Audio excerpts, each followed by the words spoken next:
ഇത് ഞാൻ നാട്ടിലെത്തിയിട്ട് എൻ്റെ സെക്കൻഡ് ഡേ ആയിരുന്നു. ഫസ്റ്റ് ഡേ ഞാൻ പോയിട്ട് കുറേ ഷോപ്പിംഗൊക്കെ ചെയ്തു, ക്ലോത്ത്സൊക്കെ മേടിച്ചു. സെക്കൻഡ് ഡേ എൻ്റെ ഹെയർ നല്ല ഡാമേജ് ആയിട്ടിരിക്കുമായിരുന്നു. അവിടുന്ന് ട്രീറ്റ്മെൻറ്റൊക്കെ എടുത്ത് അവരേതൊക്കെ ക്രീം യൂസ് ചെയ്ത് ഹെയർ നല്ല ഡാമേജായി. ഇന്ന് ഞാൻ ഈ ലാബോ എന്ന് പറഞ്ഞൊരു സലൂണിൽ പോയിട്ട് ഒരു ഹെയർ കളർ ചെയ്യാൻ വിചാരിച്ചു, പിന്നെ ഒരു സ്പായും. ഇവിടെ നിന്ന് ഇവരെനിക്ക് നല്ല രീതിയിൽ തന്നെ ചെയ്തു തന്നു. കളറൊരു റെഡ് കളറാണ് എടുത്ത്. ഈ പുള്ളി നല്ല ഫ്രണ്ട്ലി ആയിരുന്നു. എനിക്ക് നല്ലൊരു ഹെഡ് മസാജൊക്കെ ചെയ്തു തന്നു. നല്ല സ്പാ ആയിരുന്നു.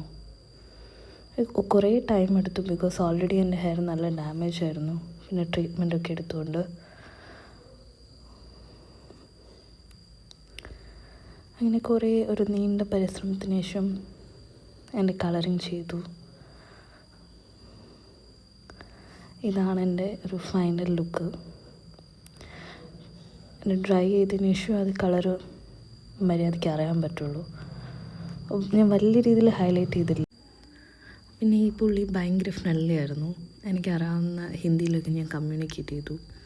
ഡൽഹിയെക്കുറിച്ചൊക്കെ സംസാരിച്ചു. He's from Delhi. അങ്ങനെ നന്നായിട്ട് ചെയ്തു തന്നു. ഇതാണൊരു ഫൈനൽ ലുക്ക്. എനിക്ക് നല്ല ഇഷ്ടപ്പെട്ടു. ഞാൻ ഹാപ്പി ആയിട്ട് പിന്നെ വീട്ടിൽ പോയി.